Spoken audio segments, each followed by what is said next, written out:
Podcast Network Asia. Instead of forcing yourself into the competition, wag mong hintayin na mag-start ka na mag-isip at magkumpara ng sarili mo sa iba. Wag mong hintayin yon. Instead of that, try to suggest a collaborative environment instead. Mga Immortal, I'm Stanley Chi, your host for the Underpaid Podcast. It's a pro-employee podcast na siguradong relatable sa lahat ng nag-opisina o work from home. So subscribe to Underpaid and enjoy the show. Mga Immortal, welcome to the Underpaid Podcast. I'm your host Stanley Chi. Ito ang podcast na pro-employee para sa mga Immortal. At ang kasama ko ngayong episode ay syempre yung bumbarkada, si Papi Lex at si Madam HR. Hello.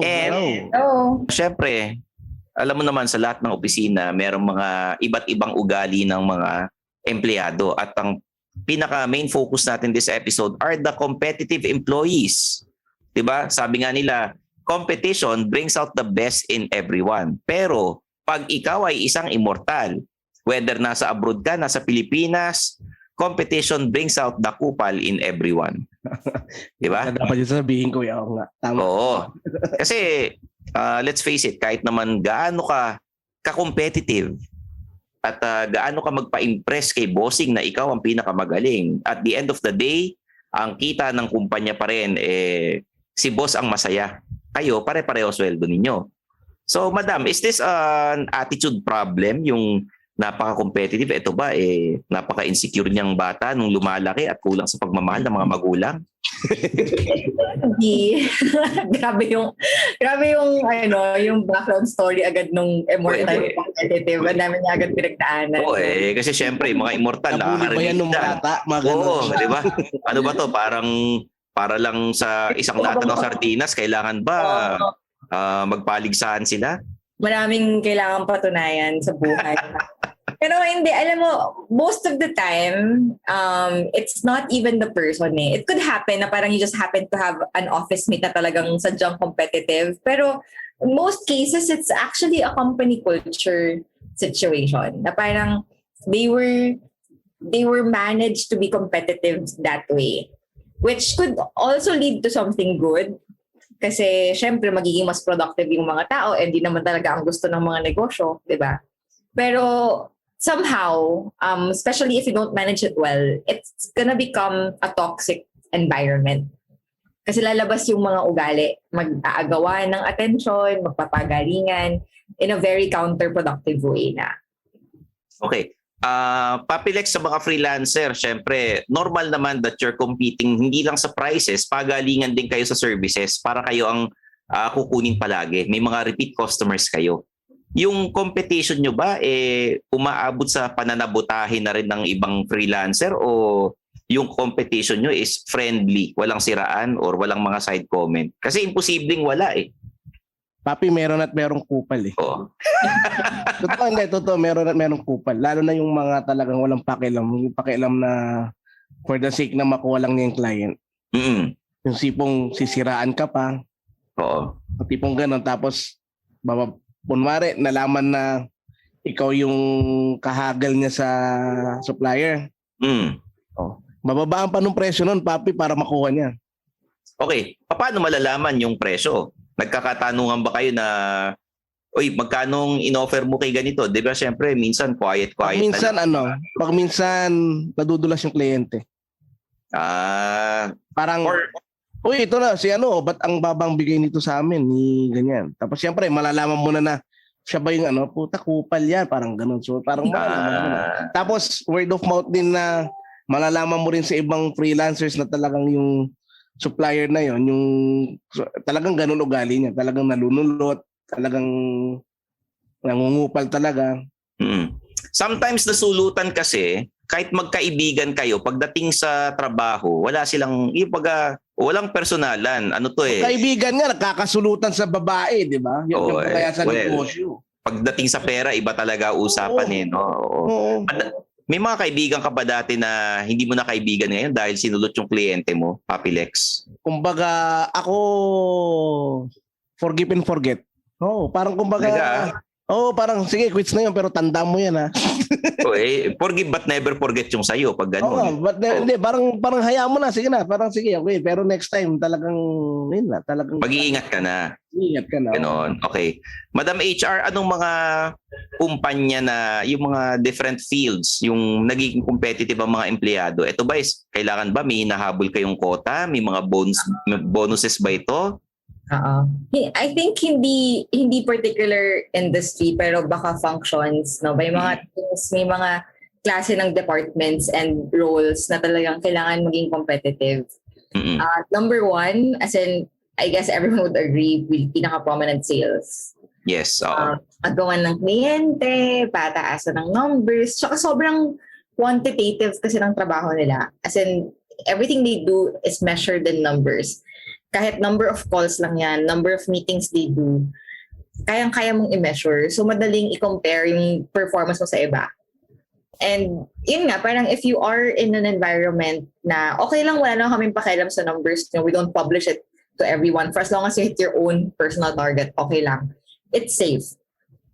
You may show like top performers to encourage people, but it's not like you're putting people head to head para mag-compete with each other. Pero if you are in an environment where yung manager mo directly compares you to others, tapos lahat ginaganon niya, yun doon nagsa-start yung klase ng super parang medyo bad competition within the company. So, hindi lang sales as in kahit anong klaseng department. I think ang pinaka-prominent lang talaga is sales teams. Okay. Hindi mo masasabing professional jealousy ito eh. Pwede bang sabihin ganon? O... Pwede, may possibility ganon, papi. Professional jealousy, hindi ko pa na-encounter yun. Pero you could say that. I think it's another term for it. Kasi nga, it's a corporate or professional competition also. Pero again, if you think it's effective and you are with the team na yun yung drive, yun yung motivation, if they feel like competition is the best way for them to perform, okay lang. Pero kapag sobrang laki na ng organization and they end up having to have this culture of bad competition, medyo toxic competition, yun yung medyo delikado. Okay. Madam, ito dahil sinasabi nga natin na it depends on the culture ng ng kumpanya. Kukwento ko lang sa inyo May Mr. Tan na naman yan. Hindi si Mr. Tan to. Okay. Si Mr. Lee. Okay, sige. Si Mr. Lee. Back then I used to work in a company na dalawa lang kami sa isang department and we were both artists. Ako yung art director, siya yung graphic designer. And yung boss namin nagpagawa ng logo for his company na hindi pa nagagawa. Alam mo, okay lang na dalawa kaming pinagawa niya ng logo, pero kasi sabi niya, kung kanino mang logo ang ma-approve, may parang reward na I think it's 5,000 pesos, parang ganun.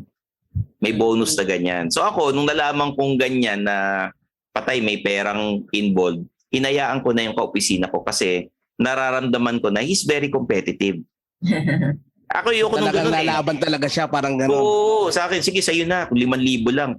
Dalawa lang tayo sa isang department. Tapos sa abroad yun eh. Tapos nasa isang nasa isang, kumbaga, isang hotel room, magkaibang kwarto na yun yung setup.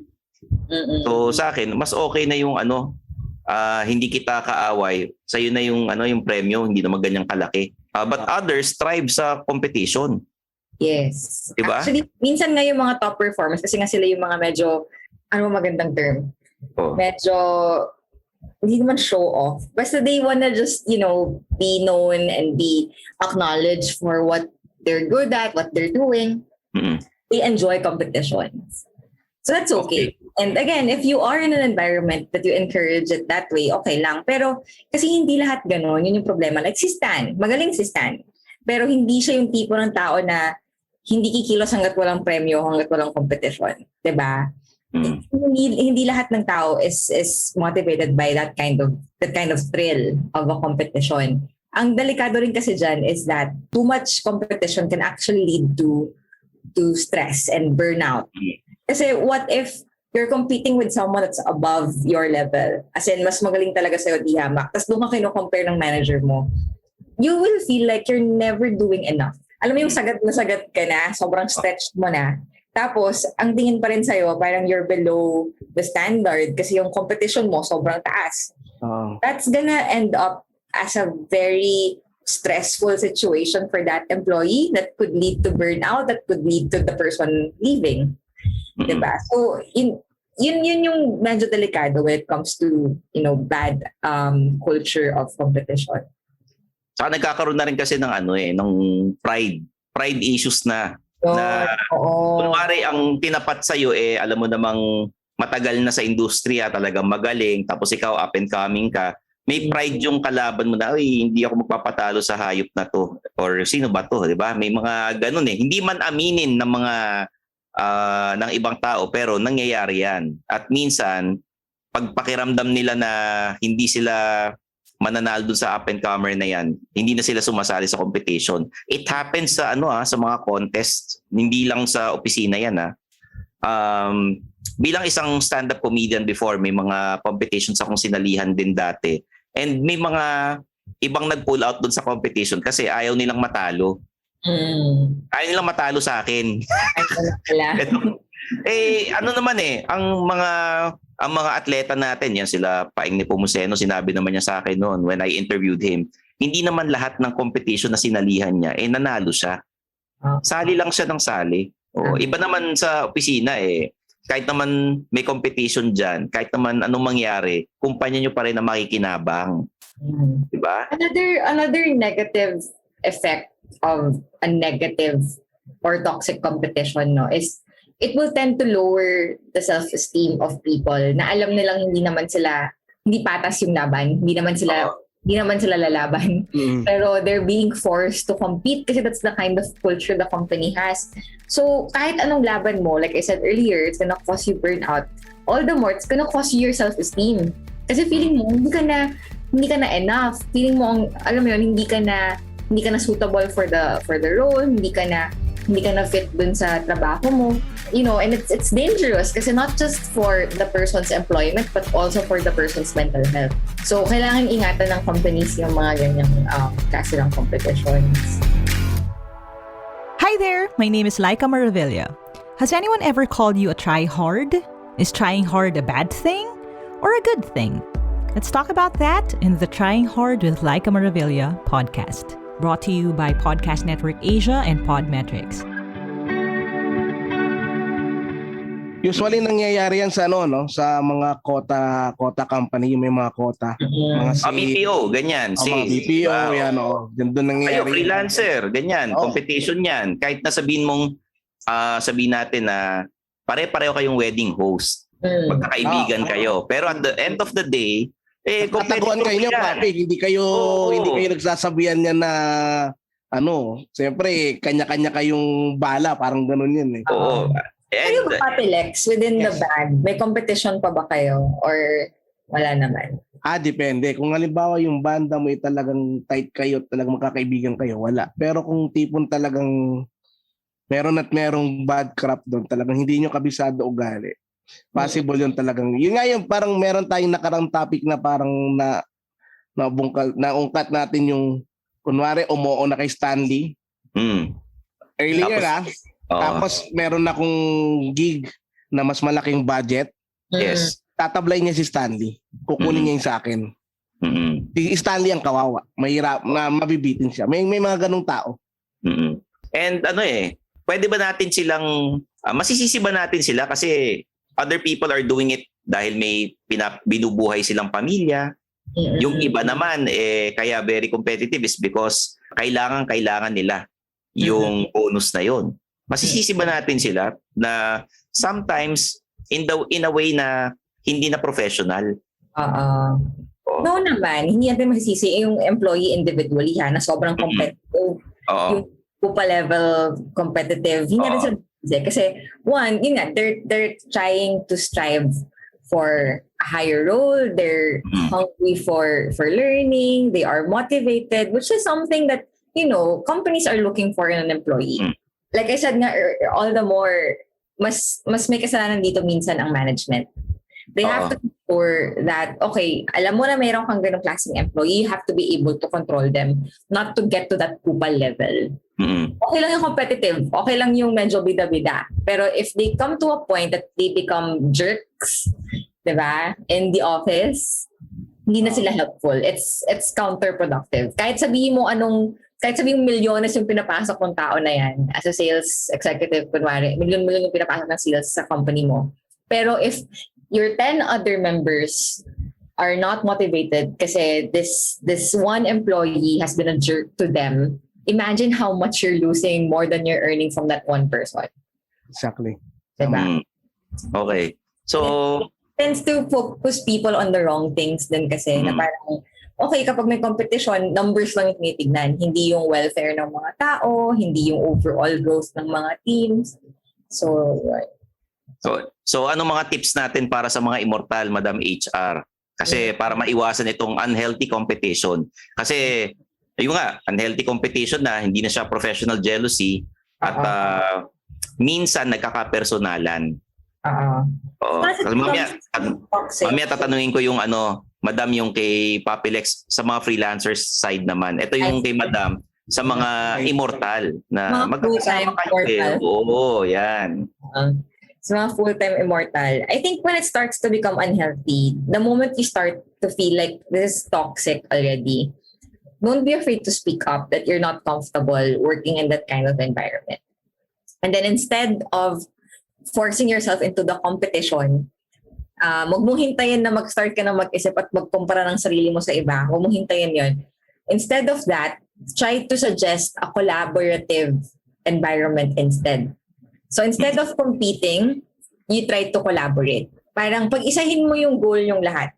So kung 10 kayo, tiga 1 million ang goal nyo, gawin mong 10 million for 10 people. Ito yung team goal natin. No matter how much one person or the other makes, for as long as we hit our group target, we win. Okay. That's a better environment, diba? That's a better way to motivate people instead of doing an individual unhealthy competition. So yun, okay. Collaborative versus competitive culture. Papilex, bilang isang freelancer, minsan di maiwasan talaga yung mga kapwa freelancer. Na lang. Wag naman gano'n, pare. Pagka ganun ng mangyayari, suntukan, di talo ka na kaagad niyan. Yagol sagad suntok ko ng papi.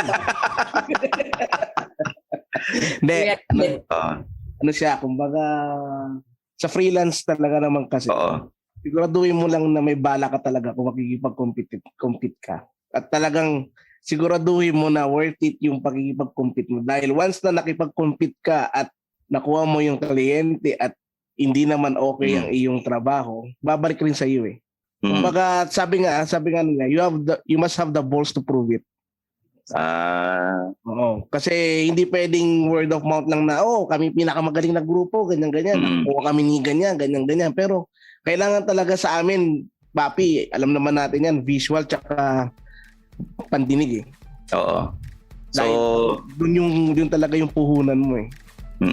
Sa mga masasamang ugali naman, ano masasabi mo, Papilex? Yung mga nanunulot ng kliyente, yung mga naninira. Ayan. Papi, sa mundo namin, napakaliit. Kasing liit ko.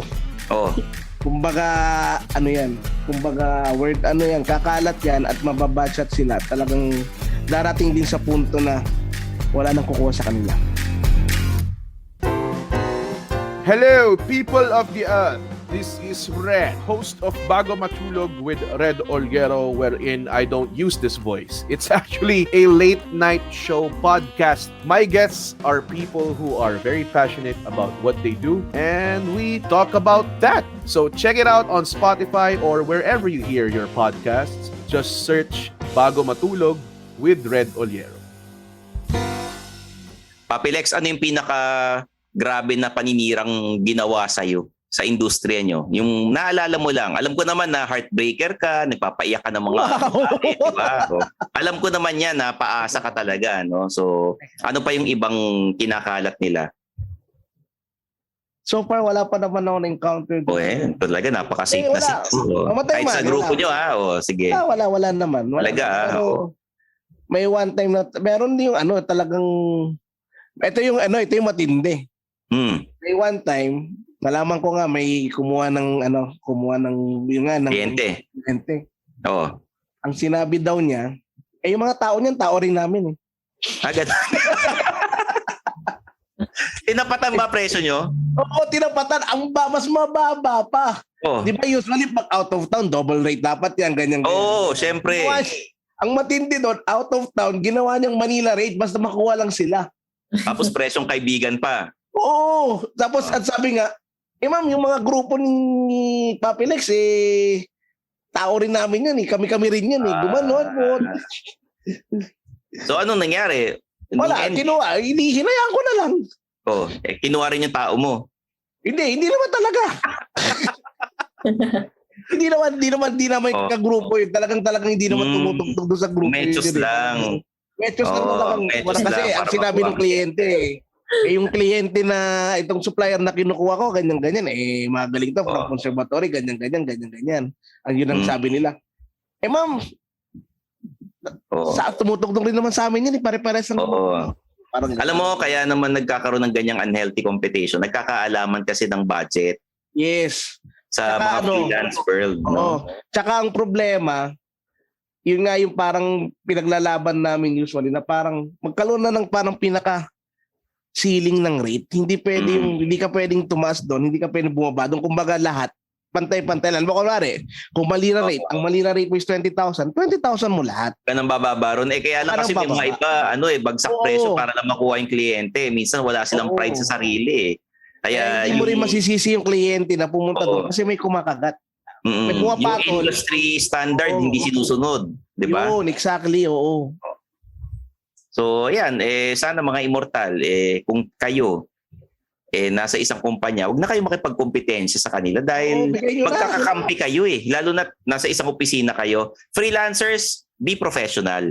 Huwag naman sana dumaan sa puntong magsisiraan kayo, susulutin nyo yung tao nung isa para mas lumakas yung grupo ninyo. Huwag naman sanang ganun.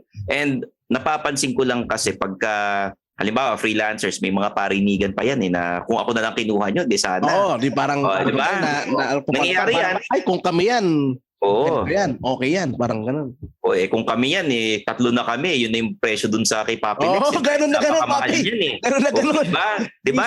Mismo, Papi. Yun na yun. Si Papi Lex, 50,000. Tatlo na kami ni Madam HR tsaka ni Makoy niyan Oo, diba? Yun, no. Diba? May mga ganun Very common yung ganyan. So, sana cancer. Sometimes it's not all about the money.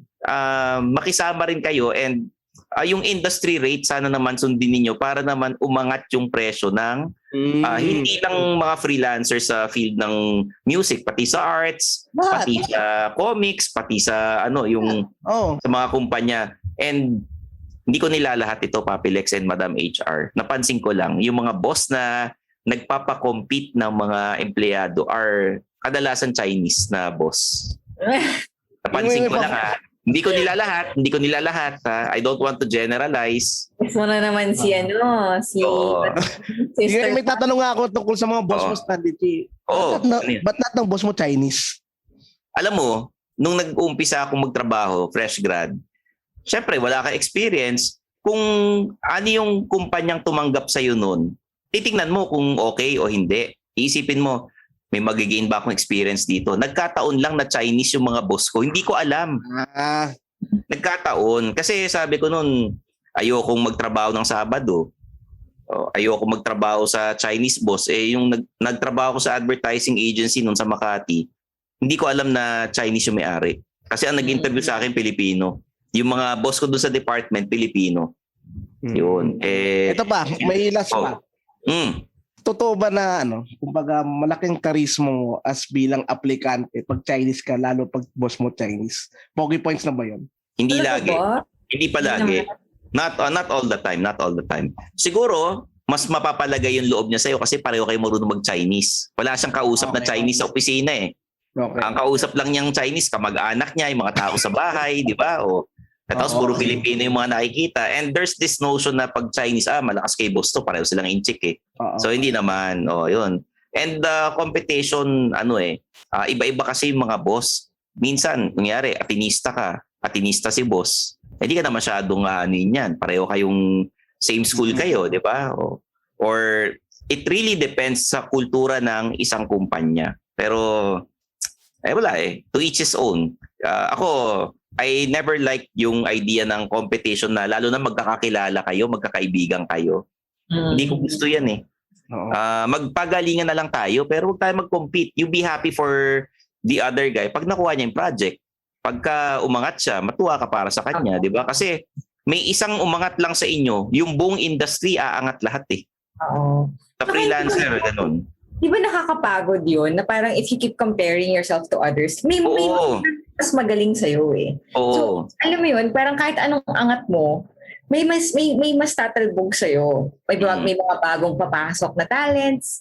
So parang if you keep comparing yourself to others, it's not gonna be healthy, nakakapagod. So parang I guess, medyo cliche na, pero your real competition is just really yourself. Oo. Tama. So yung lang kalaban mo. Bukod doon, you're as good as your last project and your last freelance work, kung ano man yan, di ba? So wala, you compete against yourself. Huwag ka na ma-insecure sa iba, kung sino man yan, di ba? Bagay, ego rin yan minsan At the end of the day, pare-pareho lang kayong kikita ng pera niyan. Ito kayo ng regular. Lalo na sa opisina, di ba? Kung favorite siya ni boss, baka siguro sip-sip yung isa, ikaw hindi. Diyan lang naman nagkakatalo yan Madam? Yung next episode natin, baka in the future, pag-usapan natin yung tungkol sa mga sip-sip na empleyado. Totoo bang nakakaangat sila? Di ba? Mga immortal, kung may mga request kayo sa amin ng mga topics, gusto nyo nung pag-usapan namin, may mga tanong kayo sa amin, you can always PM us on our Facebook page at The Underpaid Podcast. Sa Facebook, sa Instagram, meron kami. And yung YouTube account ko, nag-upload rin ako ng mga snippets ng podcast na ito. So, youtube.com/StanleyChi. Follow us on our socials, si Papilex at ako si Papilex on all social media platforms, si Madam HR at Madam HR Faye and at Therese. Tapos ako naman at Stanley Chi sa Twitter, Instagram, sa Facebook at Stanley Chi fan page, sa TikTok at _Stanley Chi. And please, mga immortal, subscribe to the Underpaid Podcast on Spotify and Apple Podcasts. Mag-follow kayo, mag-subscribe, leave a comment, i-rate nyo kami kasi lahat ng episodes namin pinaghahandaan namin at pinapaganda namin para sa inyo. Okay? So, the Underpaid Podcast is produced by Podcast Network Asia and Podmetrics. We have episodes every Mondays and Thursdays. Kaya sana po suportahan ninyo palagi kaming lahat ni Papilex, si Makoy, si Madam HR. Okay? So there you have it. For Madam HR, Papilex, I'm your host, Stanley Chi. And this is the Underpaid Podcast. Bye, Daddy. Bye. Stay safe. Huwag maging kupal sa opisina. And that's another episode of Underpaid with Stanley Chi. Hit that follow button to get updated with our new episodes. Follow us at our socials at The Underpaid Podcast. Kita-kits, mga immortal. The views and opinions expressed by the podcast creators, hosts, and guests do not necessarily reflect the official policy and position of Podcast Network Asia. Any content provided by the people on the podcast are of their own opinion and are not intended to malign any religion, ethnic group, club, organization, company, individual, or anyone or anything.